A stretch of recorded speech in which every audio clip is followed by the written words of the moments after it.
Musecast experience with Aaron and Dave. Hey, Aaron, nice mic. And look, we got Rob on the Zoom call. Yes. Hey, we got to give him the proper entry here. Give me a drum roll.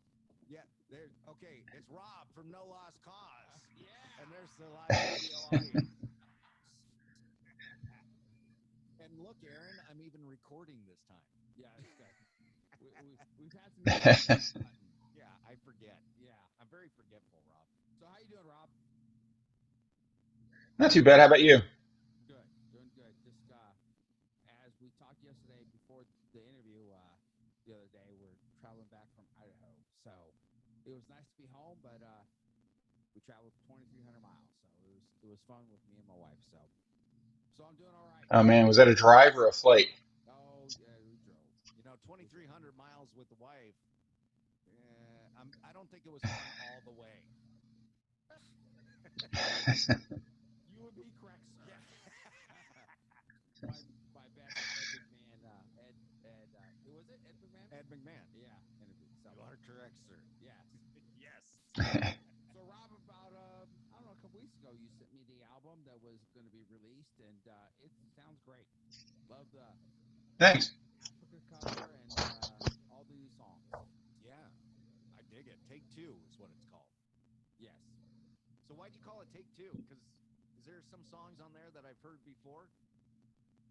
Most likely, yeah. The everything on the album except for the Africa cover and the cover of Waymaker, they're all songs that have been done before.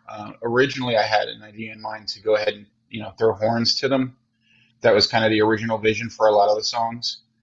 And so I got to go back after I found a couple of horn players, and I got to redo them that way. Plus, I wanted to kind of up the sound quality on the recordings and such. I got some new equipment and new methods of recording and everything. So Yeah, it sounded just we kind of redid them.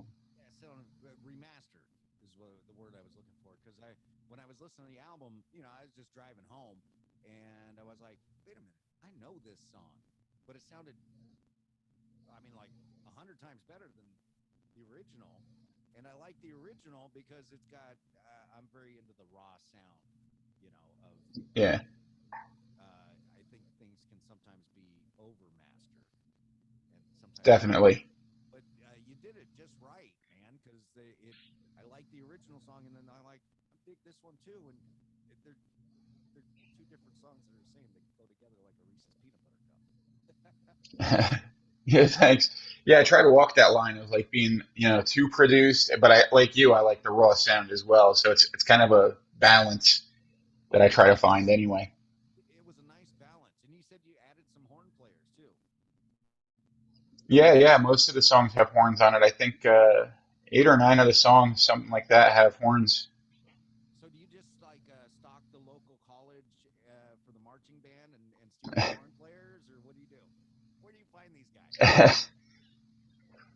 There's another band that's they're on Indie Vision Music. They're called Home Plate, and I was listening to one of their songs, and I heard some horns at one part during the song, and so I asked them, what if they used anybody specific for that, and they directed me to a guy or two on Fiverr, and so I just connected with those guys, and we just really got along really well, and so they're helping me out with the horns. Oh, nice, nice. So they're not official no lost causers, but they're No, no.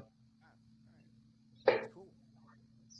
So now, no lost cause is your main thing, but you got some side projects going on. No lost cause is not a lost cause, right? No, not at all.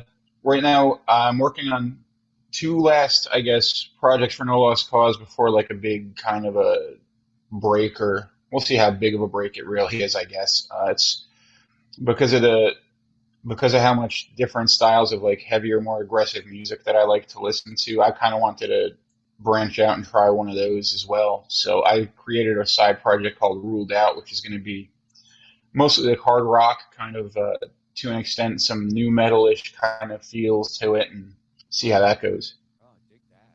I'm looking forward to that now. Some hard rock and new metal. And see, I was looking for the name of the song because if you remember from my last time talking with you, I'm horrible with names. So my favorite song from you guys is the row row row song. What is that again? I was looking for the name of it. And Does it have horns?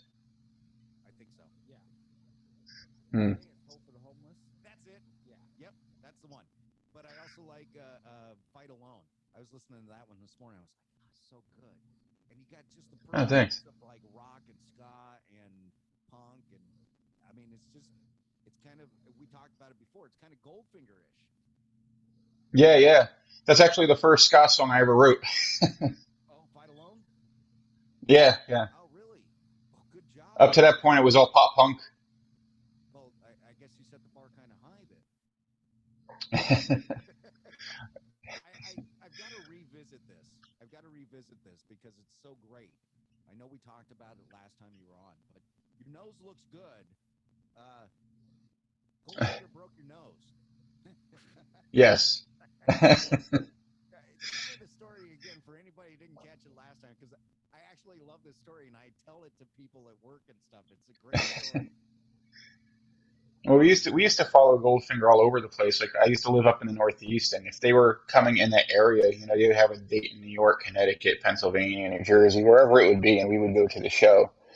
And we just went to tons. I mean, a ridiculous amount of Goldfinger shows. So we went to the one show in upstate New York, and we were waiting outside the venue to get in, and it was pouring. And so the singer from Ignite, he comes by and he says, "Get out of the rain, come inside." And so we got to sit through the sound check, and thanks to that, naturally, we got to get right up front when they let everybody else in who came in later on and was waiting. And so standing right up front through the whole show, uh, way through all the bands, Goldfinger comes on and they start playing the song San Simeon. I still remember the song. I remember the part of the song to this day.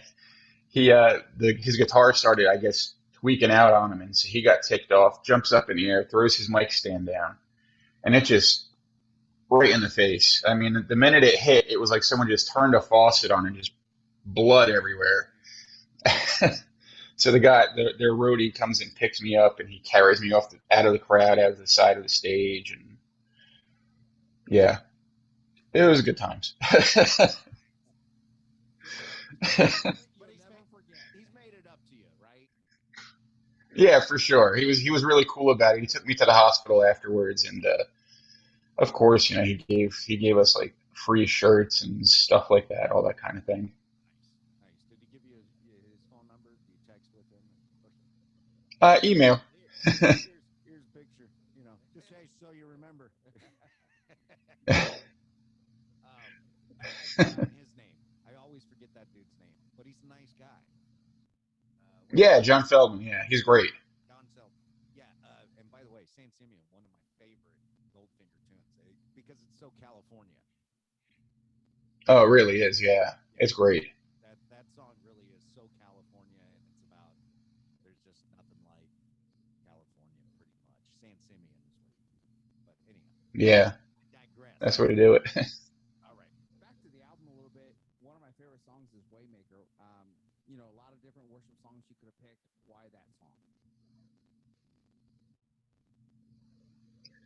I guess it's just because it's always really stood out to me. It's one of my favorite worship songs. I think it says a lot about the character and the person of God Himself, and what He does on our behalf. And so I thought, I hear a lot of songs that are redone. I've heard some hymns that have been redone and things like that. And so I just wanted to kind of try and take something that's more current, I guess, and kind of do that.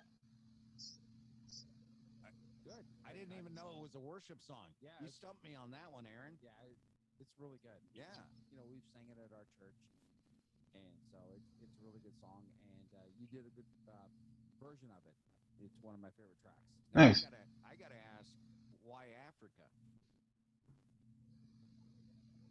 That's a good question. I think what happens is like at work or wherever, I'll sometimes turn on, an '80s station because I love a lot of '80s music too. And sometimes like when I hear a song, and there's others, but that one just stood out the most to me, I guess. Like I'll hear a song and I'll be like, I could do this to it, or I could do that to it, or this would sound really cool like an updated version. And so that one just stood out the most out of all of them, really. Gotcha. So it's like getting an old car and going, I could throw some rims on that and I could rake it and Yeah, exactly right. it's my own, right? Well, he was a closet Toto fan, and now he's in the closet. Our friend TK is a big Toto fan. He loves Steve Lukather, so you know, you don't have to be in the Oh, closet nice. Toto fan. I guess. That's where I record the vocals in the closet. Oh, did you? Yeah. Now, Tom Cruise. He got my South Park reference. I know you did, buddy. Oh, He I did. get Yep. it. All right. So, let's hit a song here, Aaron. Yeah, Which one? Hope for the Homeless. Sum it Nice. up. All right, you thinking of me, brother? I appreciate You're that. welcome. All right, gonna get back with Rob from No Lost Cause here in a minute on the Rock Solid Musecast Experience.